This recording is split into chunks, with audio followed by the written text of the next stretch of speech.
প্রিয় বন্ধুরা, আসসালামু আলাইকুম। আমি আমিরুল মোমিনিন মানিক আপনাদের প্রত্যেককে আমন্ত্রণ জানাচ্ছি চেঞ্জ টিভির সংবাদ পর্যালোচনামূলক আয়োজন টিপটপ মার্ট লিমিটেড সম্পাদকীয়তে। আজকের আলোচনার বিষয় অনন্ত জলিল এবং হিরো আলম। এই দুজন মানুষকে আপনারা নিঃসন্দেহে চেনেন, দুজনেই ভাইরাল হয়েছেন। একজন অর্থ খরচ করে চলচ্চিত্র বানিয়ে মানুষের মধ্যে পরিচিতি পেয়েছেন, আরেকজন একদম তৃণমূল থেকে উঠে এসেছেন নানা ধরনের ভিডিও কন্টেন্টের মধ্য দিয়ে। কিন্তু সাম্প্রতিক সময়ে বা গত এক সপ্তাহ ধরে দুজনের বক্তব্য পাল্টা বক্তব্য আমরা দেখছি। অনন্ত জলিল খুব খটা করে 5 তারকা হোটেলে গিয়ে সংবাদ সম্মেলন করে একটি সিনেমার কথা বলেছিলেন, যেখানে হিরো আলমকে তিনি কাস্ট করেছিলেন। পরবর্তীতে আমরা দেখলাম অনন্ত জলিল আবার হিরো আলমকে বাদ দিলেন। আমরা অনন্ত জলিলের সেই জমজমাট সংবাদ সম্মেলনের কিছু অংশ দেখে নিতে চাই।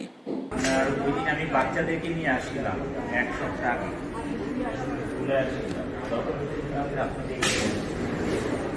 আচ্ছা, এখানে তো দৌড় এলাকা, আমরা মানুষ অনেক, এখানে কথা বলতে আসবে আরো আর কি বলতে এখানে কয়টা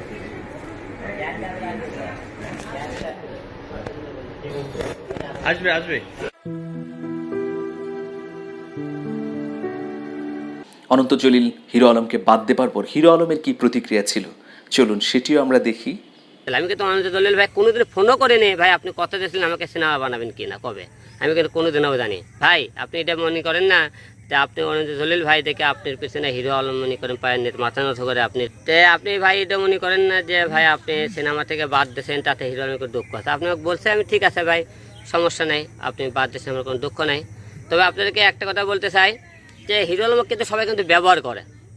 আমার মনে হয় অনন্ত জলিল ভাই আমাকে একটা ব্যবহার করেছে, এটা আমার মন কয়। তাছাড়া উনি কিছুদিন আগে বললো যে সংবাদ আগে দেখছেন যে বিষয়টা একটা মিনিট সেখানে সাংবাদিক সাথে কথা বলেছে, হিরো আলমের অনেক বিরুদ্ধে অনেকে অনেক কথা বলে, তাই আমি এসব কথা কান দেই না, সে নিজেই বলেছেন। আজকে হঠাৎ করে কী বলতেছে, স্ট্যাটাস দিয়েছে হিরো আলমের অনেকে অশ্লীলতার কারণে অনেক কথাবার্তা বলছে, এই কারণে তাকে বাধ্য হলো।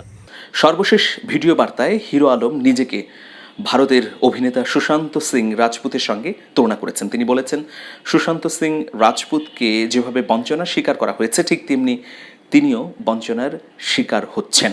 আমরা দেখে নিতে পারি ভিডিওর চুম্বক অংশ। এই যে কয়দিন আগে হলিউড তারকা সুশান্ত, হ্যাঁ, এই যে মারা গেল, উনি আত্মহত্যা করলো কেন বলুন তো? এই একটা কারণে মানুষ উনিকে কিন্তু পরপর কিন্তু কিছুটা সিনেমা থেকে ওকে কিন্তু বাদ দেওয়া হয়েছিল।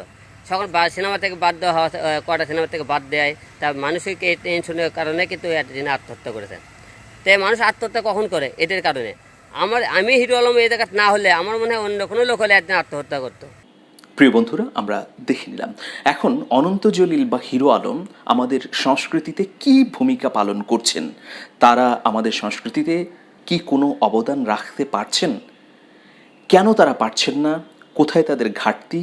কি করা উচিত বা কতটা পারছেন? সেই বিষয়েই আজকের সংবাদ পর্যালোচনা। অনন্ত জলিল হিরো আলমকে তার চলচ্চিত্রে নিয়ে উদারতার পরিচয় দেখিয়েছিলেন, অনেকের বাহবা পেয়েছিলেন। আবার অনন্ত জলিল যেমনটি বলেছেন, তার অনেক শুভাকাঙ্ক্ষী এতে নাখোশ হয়েছেন।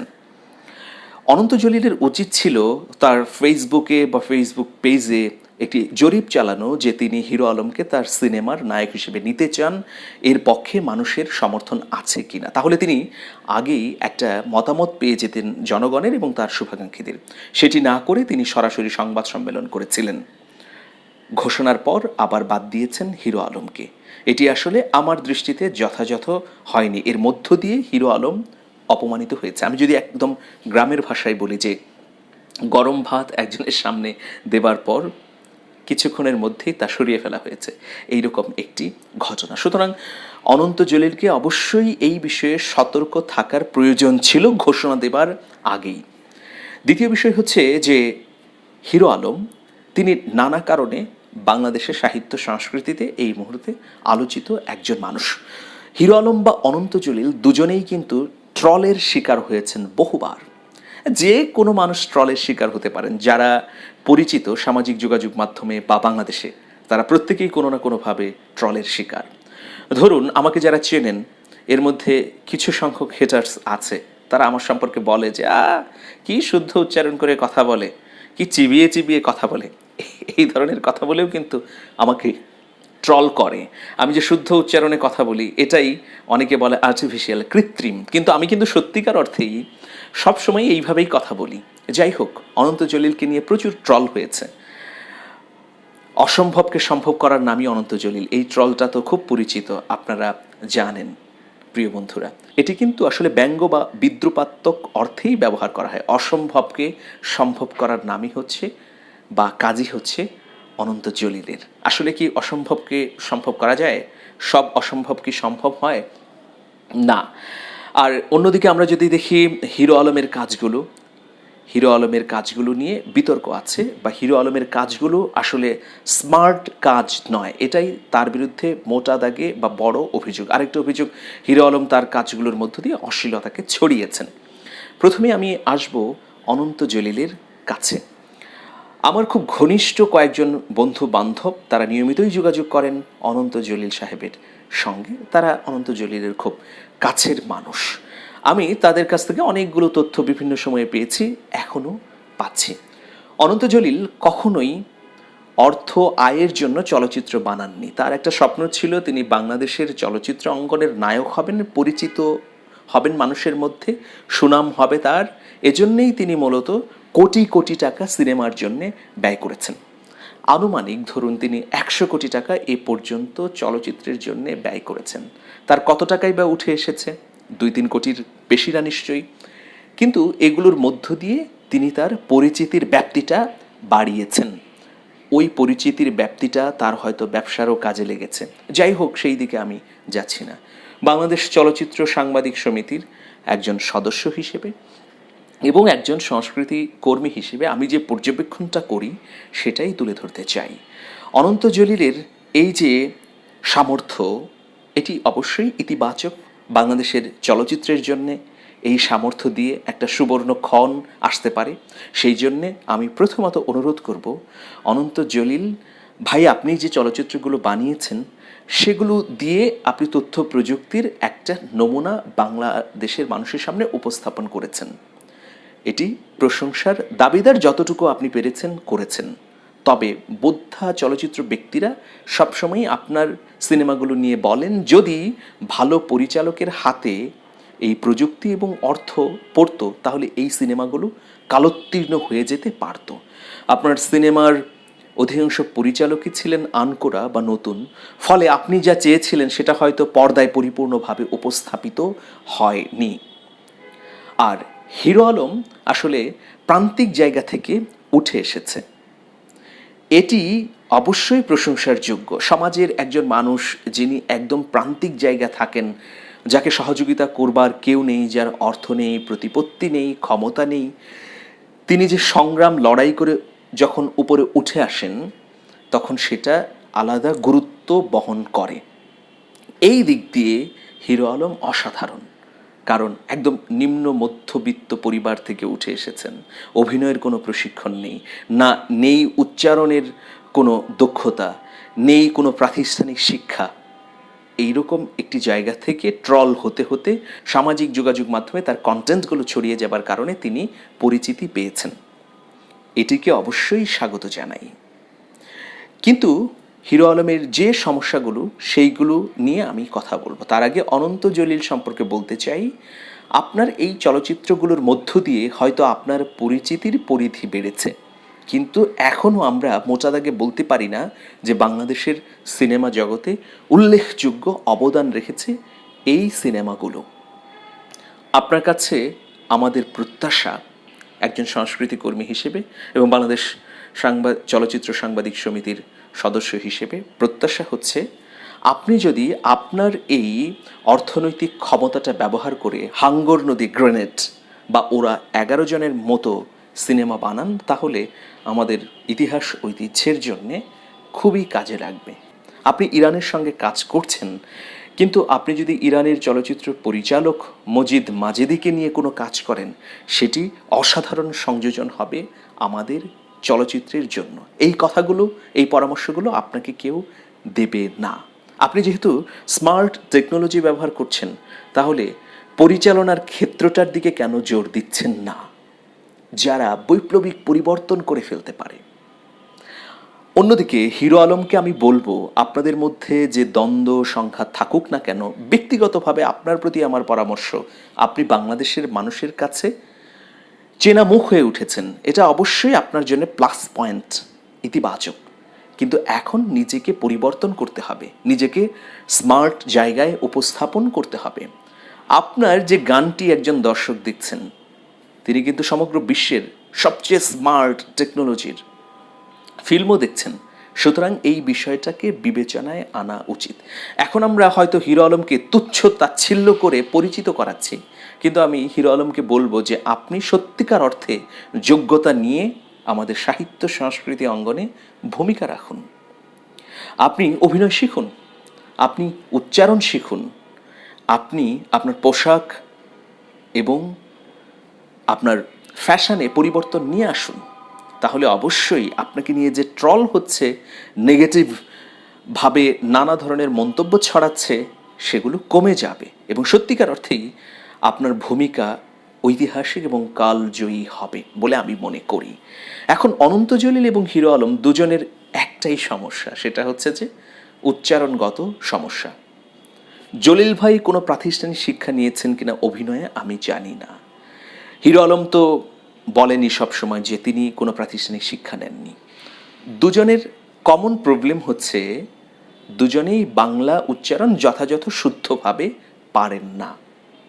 এটা জলিল ভাই যদি এই সংবাদ পর্যালোচনা দেখে থাকেন, তাহলে মন থেকে চিন্তা করবেন।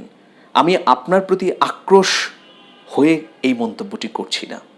আপনার অবশ্যই বাংলার শুদ্ধ উচ্চারণটি করা দরকার অভিনয়ের সময়।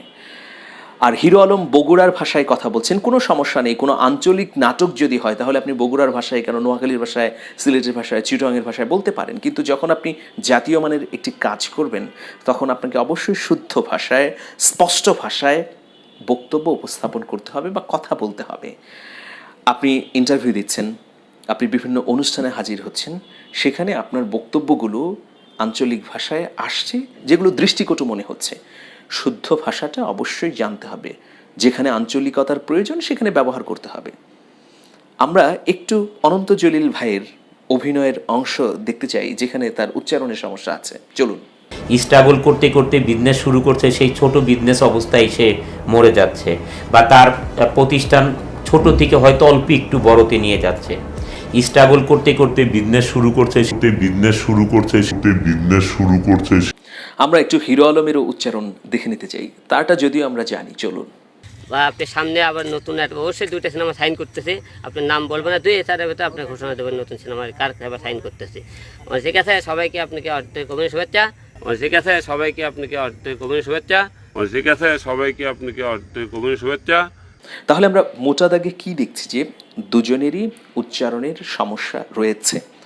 অভিনয়ের ক্ষেত্রে অবশ্যই উচ্চারণ যথাযথ হওয়া প্রয়োজন। এরপর অভিনয় দক্ষতা বা গুণ। আমাদের বাংলাদেশের নাট্যাঙ্গনের অধিকাংশ অভিনেতা অভিনেত্রী কিন্তু বিভিন্ন সময়ে থিয়েটার করেছেন। যারা ফিল্মে এসেছেন তারাও অনেক চেষ্টা করতে করতে ছোট অভিনয় থেকে শুরু করে তারা এখন পূর্ণাঙ্গ হিরো হিসেবে অভিনয় করছেন। কিন্তু আমার জানা মতে জলিল ভাইও কোনো একাডেমিক প্রশিক্ষণ নেননি, হিরো আলম তো নেননি। জলিল ভাই চাইলেই ব্যক্তিগত প্রশিক্ষক রেখে আরও দক্ষ হয়ে উঠতে পারেন, আর হিরো আলম যদি চায় তাহলে সেটিও তার পক্ষে সম্ভব। আমরা চাই অনন্ত জলিল, আপনি আপনার সামর্থ্যের সবটুকু ঢেলে দিয়ে আমাদের শিল্প এবং সংস্কৃতির উপকার করুন। আপনার যেহেতু ফিডব্যাকের প্রয়োজন নেই, মানে আমি বলছি যে ইকোনমিক্যাল ফিডব্যাক, অর্থনৈতিক লাভটা খুব আপনার জন্য জরুরি না। সুতরাং আপনি আমাদের দেশ, মূল্যবোধ, সংস্কৃতি, ঐতিহ্য, ইতিহাসের পক্ষে ভূমিকা পালন করুন। আপনি চাইলে এটা পারবেন, আপনার পক্ষে অন্তত এটা সম্ভব। 10তলা বিল্ডিং থেকে লাফ দিয়ে জীবিত থাকা সম্ভব নয়, কিন্তু অন্তত এটা সম্ভব আপনার উচ্চারণটা ঠিক করে নেওয়া, আপনার অভিনয়ের দক্ষতা বাড়ানো, এই বিষয়গুলো অন্তত সম্ভব। অন্যদিকে হিরো আলম যদি নিজেকে আয়নার সামনে উপস্থাপন করেন, তার যে পরিচিতি এটা নিঃসন্দেহে ইতিবাচক এবং তৃণমূল থেকে উঠে আসা দুঃসাহসিকতার ব্যাপার, কিন্তু তাকেও এখন পরিবর্তিত হতে হবে। বাংলাদেশের সংস্কৃতির প্রয়োজনে যদি তিনি টিকে থাকতে চান, যদি সামগ্রিক অর্থে তিনি নেগেটিভ ট্রলের শিকার না হতে চান বা সত্যিকার অর্থেই সংস্কৃতিতে ভূমিকা রাখতে চান, তাহলে তাকে অভিনয় শিখতে হবে, শুদ্ধ উচ্চারণ শিখতে হবে, তার ফ্যাশনে পরিবর্তন আনতে হবে। আমরা চাই আপনাদের সবগুলো ইতিবাচক গুণ দিয়ে আমাদের সাহিত্য সংস্কৃতিকে আলোকিত করুন। মানুষের মধ্যে পরিচিত হওয়া বা সুনাম অর্জন করা অতটা সহজ নয়। আপনারা যে পন্থায় হোক না কেন দুজনেই পরিচিতি পেয়েছেন, সুতরাং এই পরিচিতিটা কাজে লাগান মানবতার কল্যাণে, আমাদের ঐতিহ্যের কল্যাণে, মূল্যবোধের কল্যাণে। এই প্রত্যাশাটুকু নিঃসন্দেহে একজন ক্ষুদ্র সাংবাদিক হিসেবে করতেই পারি। আপনারা ভালো থাকবেন দুজনেই। যারা এতক্ষণ দেখলেন, আপনাদের মতামত চাইছি। শুভেচ্ছা নিরন্তর।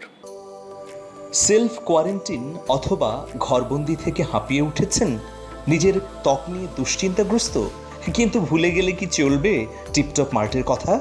আপনি ঘরেই থাকুন, শুধুমাত্র অনলাইনে অর্ডার করুন। আমাদের নিবেদিত প্রাণ কর্মীরা আপনার দরজায় পৌঁছে দেবে সৌন্দর্যের নিত্য ব্যবহার্য উপকরণ। টিপটপ মার্ট লিমিটেড, ত্বকের যত্নে বিশ্বস্ত প্রতিষ্ঠান।